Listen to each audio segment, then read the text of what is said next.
बिस्मिल्लाहिर्रहमानिर्रहीम, अस्सलाम वालेकुम। पहले कहा जाता था जी पाकिस्तान में जंगल का कानून है, पाकिस्तान में कोई कानून नहीं है सिवाय जुल्म के।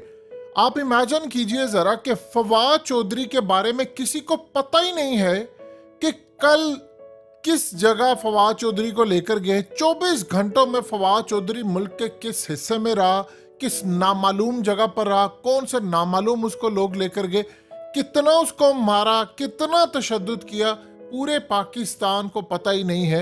और अदालत भी बरहम हो रही है कि 11:30 बजे उसको पेश करना था, उसका पता ही कोई नहीं है। फवाद चौधरी ने कहा है कि इन्होंने मुझे मारा है, इन्होंने मुझ पर तशद्दुद किया है। आप अंदाज़ा कीजिए ज़रा, ये पाकिस्तान में ऐसा अजीबो गरीब खौफनाक ट्रेंड है कि सबसे पहले ये मामला होता है कि आपके खिलाफ अचानक से नामालूम अफराद आपके घरों में आते हैं, या आपको कहीं से उठाना होता है, जिस तरह आजम सबाती शहबाज गिल के सड़क से किसी जगह से भी आपको वो उठाते हैं, उठाकर आपको ले जाते हैं, और फिर अचानक आपको पता चलता है कि जी आपके खिलाफ कोई पर्चा हो गया।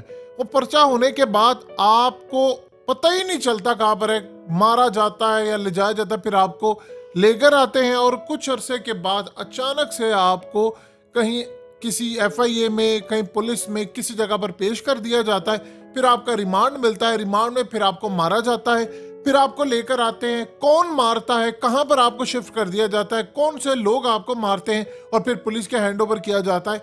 ये आपके मुल्क में पिछले 1 साल से ये जो तमाशा हो रहा हो तो शायद कब से रहा है, लेकिन अब खुलकर सामने आया। अब आप सोचिए, फवाद चौधरी कह रहे हैं कि जी मेरा मेडिकल टेस्ट करवाया जाए, और स्पेशल टेस्ट जो होता है जिसमें आप रेडिएशन के जरिए पता करते हैं कि जिस पर तशद्दुद है, नहीं है, किसने किया है, वो कह रहे हैं जी मेरा मेडिकल टेस्ट करवाए ताकि पता चले। उनके भाई भी अदालत के अंदर ये कहते फिरे हैं कि इनको मारा गया है। अब आप जरा अंदाजा कर लीजिए सिर्फ उस बंदे का क्या कसूर था कि उसने आकर बात की, हक सच की। अब 3 स्टेटमेंट ऐसी हैं जो उनके गले पड़ी हुई हैं। देखिए, सबसे पहले उन्होंने एक स्टेटमेंट दी थी जिसमें उन्होंने ये बात कही थी, उन्होंने कहा था कि पाकिस्तान के जो जर्नैल हैं असल में उन्होंने इमरान खान का तख्ता उल्टा।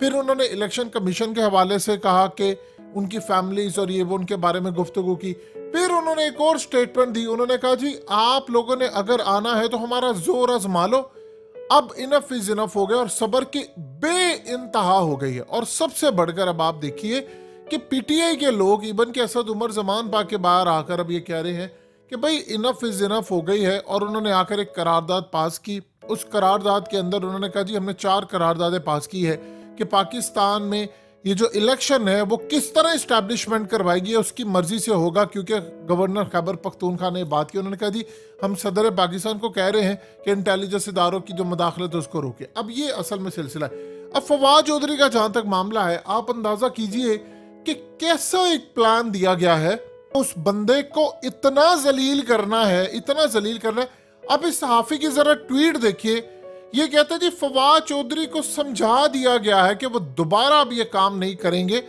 ये असल में किसका तर्जुमान है ये तो बच्चे बच्चे को पता है, ये सहाफी किसकी तर्जुमानी करता, लेकिन वो पैगाम दे रहा है कि जी असल में ये सूरत हाल हुई थी और फवाद चौधरी को बता दिया गया है कि भाई दोबारा तुमने ये काम नहीं करना।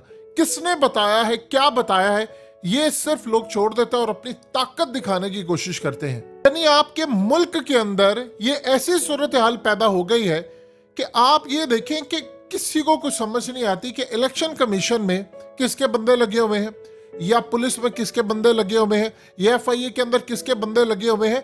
यानी समझ से बाहर है कि कौन लोग हैं ये आकर काम करते हैं, किनके लगे हुए हैं पुलिस में बंदे, किनके लगे हुए हैं हर जगह पर सियासतदान, किनके मीडिया के अंदर बंदे लगे हुए हैं। ये पाकिस्तान की तारीख में हमने कभी ऐसा देखा ही नहीं था कि अचानक इनको पीछे से जो भी ऑर्डर आता है वो उस पर अमल करते हैं। आप ये सोचिए जरा, इस पंजाब पुलिस की वो क्या जरूरत होती है कि वो जाकर इमरान खान को गिरफ्तार करे। वो इमरान खान को गिरफ्तार करने के लिए पहुंच जाते हैं।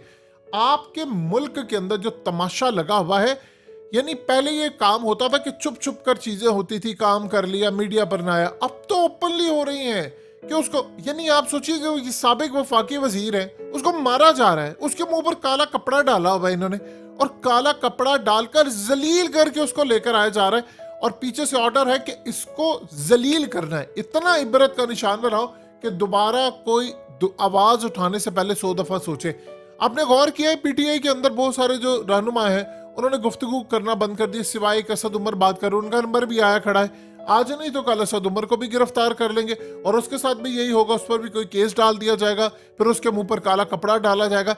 ये जो असल में काला कपड़ा है ये क्यों डाला जाता है? अदालत ने जब पूछा कि भाई आपने काला कपड़ा क्यों डाला है, तो वो तफ्तीशी अफसर कहता है कि मुझे तो पता नहीं, हो सके कपड़ा हटाओ। जब वो वापस जाता है 3 मिनट के बाद तो बाहर जाते हैं अदालत से, तो फिर कपड़ा डाल दिया जाता है। तो वो जो वहां पर ले जाने वाले उनको किसका ऑर्डर है पीछे से, या वो किसके बंदे हैं, ये अभी तक किसी को भी नहीं पता। यानी आप सोच लीजिए, आपके सारे के सारे इदारे हाईजैक हो चुके हैं, आपका पूरे का पूरा मुल्क हाईजैक है कि एक साबिक वफाकी वजीर। आप सोचिए जरा, इतनी जलालत हमारी हुई है, इतनी जलालत हुई है कि आप दुनिया में किसी सहाफ़ी से जाकर पाकिस्तान के बारे में पूछो तो वो कहेगा यहाँ पर ह्यूमन राइट्स के मसले हैं, यहाँ पर सहाफ़ियों के मसले हैं, यहाँ पर किसी को कुछ है, किसी को कुछ है। अब आप सोचिए ज़रा कि दोबारा इमरान रियाज वो कह रहे हैं कि मैंने वीडियो बना ली है, उनकी जान को ख़तरा है, उनके ऊपर मामला काफ़ी हद तक ख़राब है। यानी इमरान रियाज अब ये बात कह रहे हैं कि उन्होंने एक और वीडियो बना ली है। इधर इमरान खान कह रहे हैं वीडियो बना ली है, उधर हारून रशीद ये कह रहे हैं कि इमरान खान को पैगाम दिया गया है आरिफ अलवी के ज़रिए कि आपने 3 काम करने हैं। आपने अरशद शरीफ कत्ल केस की इंक्वायरी नहीं करवानी, कोई तहकीकात नहीं होंगी, आपने अमरीकी साइफर की कोई तहकीकात नहीं करवानी, और ना ही आपने नवाज शरीफ को कुछ कहना, बल्कि आप उसको भी माफ़ कर दें, और नवाज शरीफ को आपको हर सूरत माफ़ करना होगा। अब वो साथ ये कह रहे हैं कि इमरान खान ये बातें मानने को तैयार नहीं है। यानी आप सोच रहे हैं 75 साल बाद फिर लोग पूछते हैं जी वो इमरान खान लूटा हुआ पैसा क्यों नहीं ला सके, कैसे लेकर आए? आप देख लें, नैब किसके कंट्रोल में है, पुलिस किसके कंट्रोल में है, इलेक्शन कमीशन क्या करता फिर रहा है, या आपके बाकी इदारे किसके कंट्रोल में है? जब आप FIA से लेकर सारा आपका मुल्क जो है उसका पता ही नहीं है कि यार मुल्क के अंदर चल क्या रहा है, कौन कर रहा है, कैसे कर रहा है, किसके ऑर्डर्स आ रहे हैं। साबिक वफाकी वजीर, उसको पता ही नहीं है, उसकी बच्चियों को मिलने नहीं दिया जा रहा। बाबर खान ने इतने आला दलाइल दिए, उन्होंने वहां पर कहा कि असल में जो राइट्स दिए गए थे कलभूषण को, उसकी माँ को, फवाद चौधरी को, वो भी नहीं दिए गए।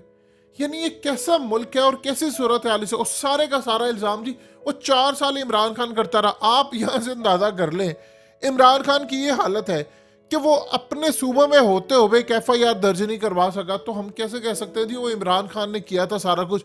वो जितना कोई अच्छा करना चाहता था उसको उतना दबा दिया जाता था। यहाँ पर यानी आप यहाँ से एक अंदाजा लगा ले बात का कि इमरान खान वजीर आजम थे, उन्होंने कहा जी हमने यूक्रेन की जंग की मजम्मत नहीं करनी, यानी हमने रूस के ऊपर मजम्मत नहीं करनी। यूरोप को उन्होंने कहा जी हम तो न्यूट्रल हैं, आपने मजम्मत करवानी है तो भारत से जाकर करवाएं। इधर जनरल बाजवा ने आकर कहा जी हम तो यूक्रेन की मजम्मत करते हैं। वो वजीर आजम था बैठा हुआ, उसका ऑर्डर चलना था, ये इसका चलना था। यानी आप सोच ले फिर यहाँ से क्या सूरत हाल है।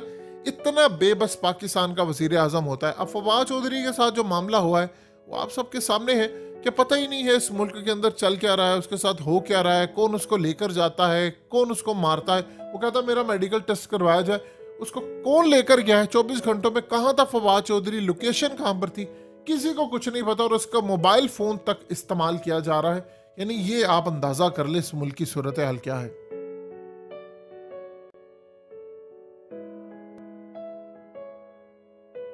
हकीकत टीवी को सब्सक्राइब करना मत भूलें, वीडियो को लाइक करें, शेयर करें और कमेंट सेक्शन में अपनी राय का इजहार जरूर करें।